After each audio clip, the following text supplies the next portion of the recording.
Taxi at motorsiklo ang nagkagit-gita naman sa Talisay City sa Cebu at nauwi po yan sa suntukan. Saksi si Femery Dumabok ng GMA Regional TV.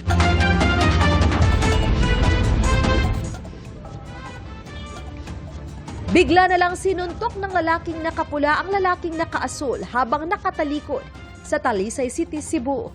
Hanggang sa nauwi ito sa sapakan at kumprontasyon. Inawat naman sila ng mga traffic enforcer. Ayon sa pulisya, pakaliwa sana sa isang iskinita ang rider na nakaasul nang git-gitin ang manosya ng taksing minamaniho ng nakapula.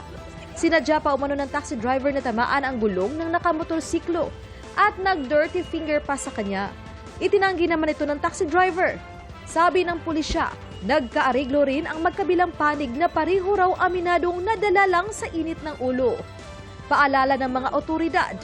Magbaon gyud ta og grabe nga pasensya, especially that we don't know pod kung unsa pod ang unsa poy gi problema sa ato ang kanang laing tao or kontra or laing nga motorista. Both parties are amicably settled. Nahimasmasan na sila after that road rage. Para sa GMA Integrated News, ako si Femery Dumabok ng GMA Regional TV. Ang inyong saksi.